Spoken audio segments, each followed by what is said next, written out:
guys, welcome back to We Watch Movie. I am Mike. I am Jay. And he is gonna be inside of you. Let's get revisiting to the Halloween movies, huh? Okay, Halloween Kills. How y'all feel? Huh? My end. That's how the moment, that's how the movie was. Like there's a moments of my end. They're like, oh. To set the stage, Jay and I reviewed this movie years ago when it came out, and we did all the updates, every little fucking pinprick that came out. Nugget. We covered it. We had our hopes. We had our dreams. We watched the movie, and now years later, here we are. We're re-reviewing it for the first time after all the hype has passed. After all that stuff has passed, we're taking a look outside of the bubble of hype and excitement, and we rewatch these movies again, and we're reviewing them, and both of us, I feel like, came out of 2018 with a higher respect for it than the first time we saw it. Halloween Kills is here now, and I don't. It's a different vibe for me. I can't remember. Yeah, it definitely has soured my lemonade for sure. There's a lot of things about it that when I first watched it, and I was so happy to see Michael in the limelight. It was focused on Michael. It was focused on the brutality of Michael, and it was showcasing a lot of cool things that we never got to see with Michael.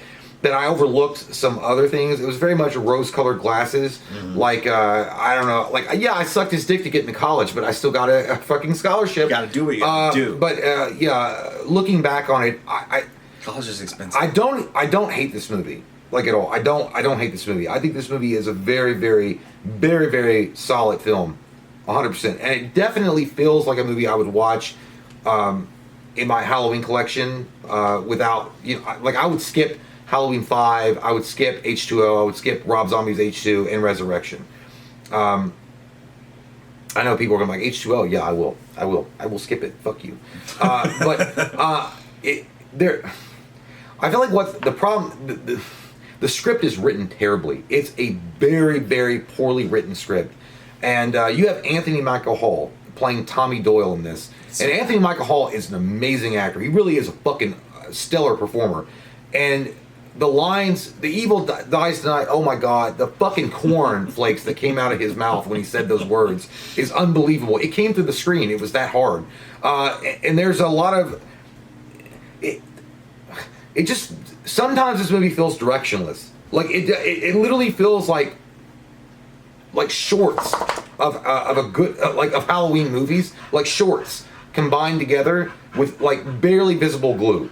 It just doesn't feel like a complete movie, I guess. It doesn't flow like a movie should. Yeah, and coming out of what we were coming from when we first reviewed this movie, it was weird because, I remember very clearly when the updates were coming out and they were like, it's the most brutal, it's crazy, it's wild, and, we're all thinking, oh my god. And Michael gets pregnant. I was the first one that was like, this is going to be one of the greatest Halloween movies of all time, based on what we heard. Based on the beautiful mask that Christopher Nelson then created, how awesome 2018 was. I really thought Halloween Kills was going to be one of the greatest Halloween movies of all time. Yeah. And even then, it was like rooting for the other guy in a Mike Tyson fight. Even after I watched the movie, I was like, oh, my expectations have been tampered a little bit. And here's the thing, we always go back, and even all the things I'm going to say about this movie, it's so weird to me. You go back and you look at movies like The Burning or all these old school slasher movies, and everybody talks about them, and they're so revered, they're so loved. Oh my god, I love The Burning, I love this movie, The Prowler, whatever. Yeah. And Halloween Kills gave us one of those movies. They really did. They gave us a neon fucking slasher with crazy kills. Michael Myers was brutal. He was beautiful. Of all the things you can say about this movie, Michael Myers was great. He Amazing. was fucking unstoppable. He was badass. He was brutal. It wasn't dream sequences like with Rob Zombie's Halloween 2. This was the real deal. Yeah, every time he was on screen, it was like the Terminator. It was fucking awesome. Michael Myers was fucking 10 out of 10 in this movie. Amazing. This is a really good slasher movie and kind of a poor movie. It just it's definitely a combo. It's a yin and yang. You get some good shit out of it, but there's also a balance of darkness. Yeah. To make your buckle shine. Dark. Visually, when you see Michael, it's everything a Halloween fan wants to see. As far as Michael, he's brutal, he's uncompromising, and he does some great kills. And the music behind him as he's doing it It's just Dude, it's the score stellar. is so good. It's amazing. Yeah, it's another character in the film. It's so good. What detracts from this movie, watching it again, is it's so poorly written. And again, nothing against the studio, Blumhouse or David Gordon Green, because I'm sure they thought they were doing something really fantastical here. But there's so many characters that they leave by the wayside. They do nothing with. One of the biggest regrets, in my opinion, that they didn't do anything with is the sheriff of the town. I feel like this was a perfect opportunity to set him up as a new bracket, and instead they get old shit bracket to fucking do like. Everyone's entitled to a good scare, like some really ball salad. And then again, Anthony Michael Hall, you have a great actor, you have an amazing actor, and he's giving really shitty lines. The dialogue was. It comes across as like a high school play. Yeah. He's like, Lori, you protected me when I was a kid. Now I'm going to protect you.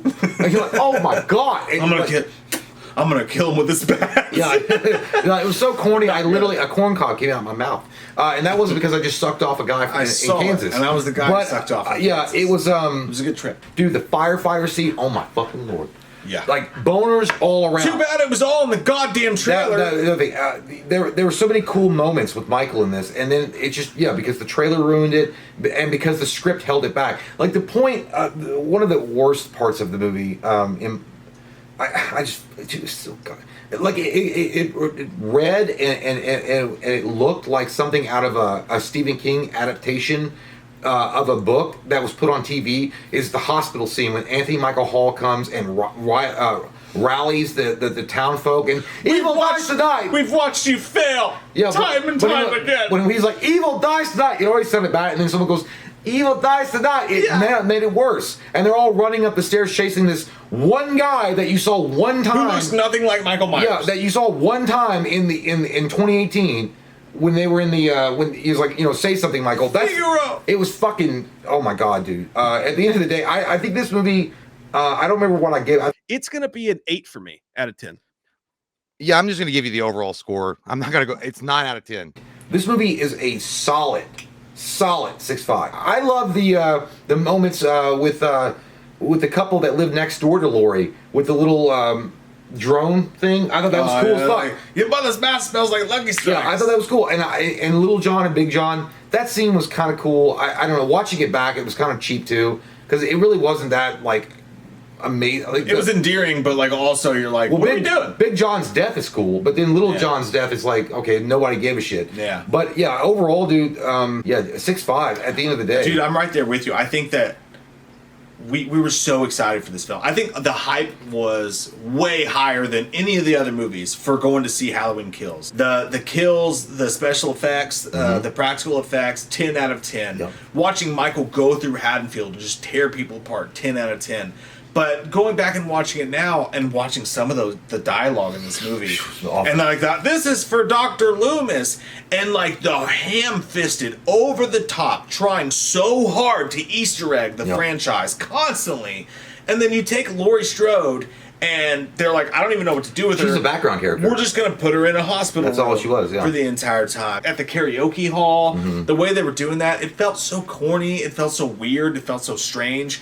They introduced Travolta, which is just like a completely pointless thing. They just shoved this Chipotle character into there, and he's like, no, it's called Mob Rules because it's about how the world works and like how people and all this rage and all this stuff, and like that's great, but like the last movie was about Michael Myers. It was about Halloween. You waste all the time on these background characters, and none of their stories ever pan out. The town of Haddonfield shows up with irons and shit, and like it's just so. This movie makes no sense at certain times. Like, I've seen this made-for-TV movie. Is this the Scarlet Letter? I think it is. They got Michael so good. Lonnie was fucking great. That dude, Lonnie was good. Crushed it. I feel like what happened is that instead, again, they had the perfect opportunity because Laurie's in the background. Now focus on Andy Matiachek and her character of Allison as being the new forefront of the Halloween franchise. Died. Like, have Laurie bleed out in the hospital. That's cool, because she's already, like, she's not in the movie, like, all she's doing is talking to Will Patton about how we should have fucked in that diner. And then, like, that's it. Like, and then it's like, oh, Michael's dead. Oh, he's not dead? Yeah. And then, by the way, why did she stab herself in the asshole that hard? What the fuck? She could have just gently put that shit in her ass. So anyway, I don't care. But So instead of doing that, they focused on a redemption plot, kind of, for Cameron. I don't care about that character. Fuck him. I don't care. He was make him die early. Was that his name? Her boyfriend, Yeah. Cameron. I didn't care. Lonnie was fine, but again, they decided not to put the focus on Allison, which, for whatever reason, it works against the movie. And you're right, the writing is subpar as far as like the dialogue that she should be having. As like, in my opinion, she should be the new face for the Halloween, or at least for the David Gordon Green Halloween. Yeah. And they missed the boat on it. But yeah, everything else was good as far as Michael goes. And this is and I don't want to take from the fact that it's a good entry in the Halloween series. Like, don't get me wrong, it Because does of the Michael showcase kills. That's all. Yeah. And David Gordon Green did say this, I think, leading up to the release, that Michael was the focal point, and he is the focal point for most of it. I mean, he really is. I mean, all the peripheral stuff. The dialogue with Anthony Michael Hall as Tommy Doyle, and the bar scene with the old Huckleberry, the fucking bat, all that shit, it's filler. It's filler plot, because this, at the end of the day, this was a really great Universal Studios ride featuring Michael Myers fucking shit up, and you have to have some shitty bare bones story to frame it. That's all it was. The fucking flashback scenes, dude. Yes. My God. And then when Michael pops out, it looks so good. And So Aaron good. Armstrong did such a great job with that. It was beautiful. That shit was amazing. And that's what I think they should do going forward with the Exorcist. That's what when I saw that, I was like, this is why. It's why I'm pumped. You remake the fucking Halloween movie. Yeah. You put it in the 80s or 90s. You do it in that kind of style. Fucking winner, bitch. And it's weird because like that is 10 out of 10. That flashback shit looked so good. It was done so well with such care, and it was so beautiful. Mm-hmm. But then you just go to this weird like. And this will become a theme with the rest of the franchise, I feel like, with David Gordon Green in general, where he can't make a decision. Are we going to concentrate on the survivors of the original and do this weird bird like fucking karaoke thing, and we're gonna concentrate on these characters, or are we concentrating on Allison? Are we concentrating on Laurie? Yeah. Are we concentrating on the flashback? We had this whole unneeded plot with Lonnie. not Lonnie, but we had this whole unneeded plot with William Patton's character, where he shot, but the other guy, all that whole thing happened. Doesn't go anywhere. Halloween Kills' biggest sin is that you can tell, and maybe it was with COVID and everything that we're going through, they started to play with it too much. They started to change too much. They started to have too many ideas, and they had no idea where they were going to go with them. And with this movie, it was like, we don't actually know how we're going to finish this up. We're going to promise that we're going to do this whole window thing. We're going to do the tower, the radio tower. We're going to... No, that was the radio tower was the next one. It was, but like they started with this one. Yeah. So like they start to leave all these breadcrumbs for all these ideas that they have, not knowing at all how they were going to finish it. And it goes kind of back to Halloween 5 when the French dude was like, I'm just going to introduce the Man in Black and I'm going to do the Tommy gun scene, and I don't actually have a plan in mind. And ultimately, at the end of the day, what you have with this movie is it doesn't look as good as 2018. It doesn't look as good as Ends. It doesn't feel as well filmed as either film. The saving grace of this movie is the Lonnie character and Michael Myers. Michael Myers fucking rips in this movie. We would have begged for this movie when Halloween 5 came out. Yeah. When Resurrection came out. We would have begged for Halloween Kills to be a movie. So it is You ever great. suck some dick for a Halloween movie, huh? I feel like there's a lot of people pulling for different directions of how the movie should have gone. And I feel like David Gordon Green was kind of caught in the crosshairs of that. And he was like trying to implement as many story ideas as he could. And he was trying to put different scenarios in there based on ideas that he was receiving, and it just didn't. With no plan. It didn't gel right. I feel like that's the biggest takeaway from the movie is when you watch it. David Gordon Green's texting me. He said it was great, but no, I feel like at the end of the day, I feel like Halloween Kills.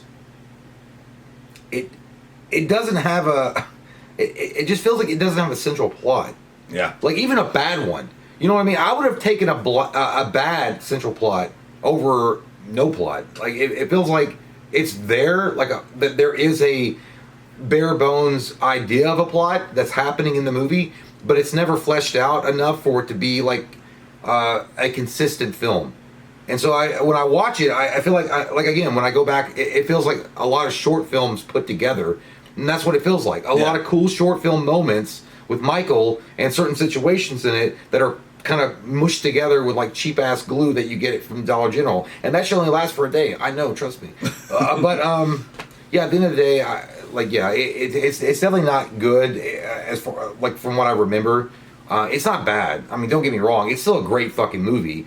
If you're in it to watch Michael like WWE some shit. Fuck yeah, dude. I want to watch The Rock fucking fight that one dude in Kroger or whatever. I don't remember. Is it The Rock? I don't remember who he fought in the grocery store. Oh, Stone Cold Steve Austin versus Booker T. Booker T, yeah. It's like that. Yeah, it's like yeah, fuck yeah. So at the end of the day though, it's a good attempt to tell a great brutal Michael Myers with a very sad script. Even more so, they were like, well, if I throw some even weirder shit out there, then it'll make me look more auteurish. It'll make me look smarter. And really, it just came off as, what the fuck are we doing, guys? Give us a fucking plot, please. Give us a plot. It kind of reminds me of and I know people will hate this. It reminds me of Star Wars Episode 1.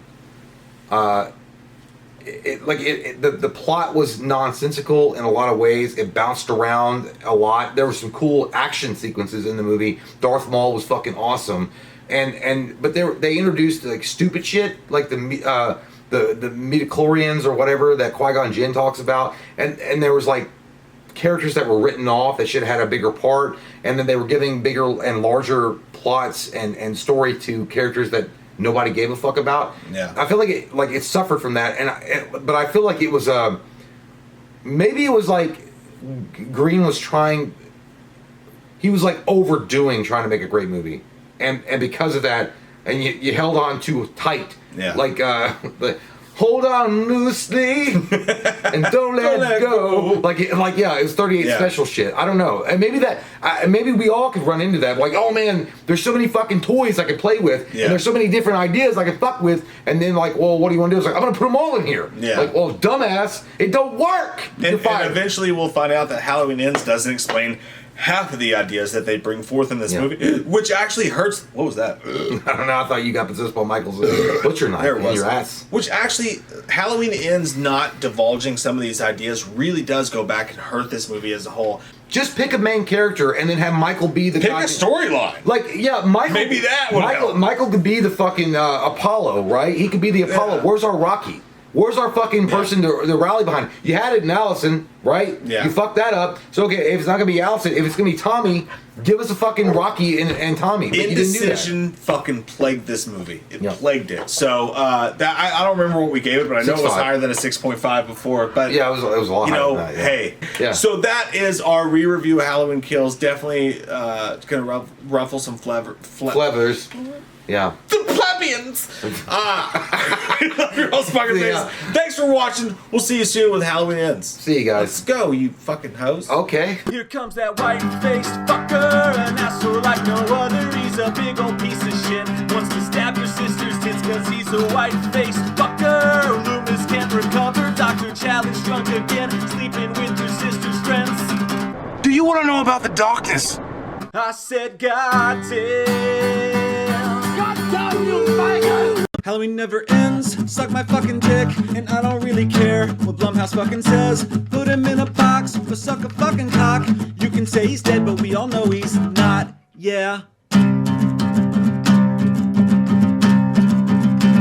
So let's go trick-or-treating, let's go fucking drinking, let's all go rent Pumpkinhead on VHS.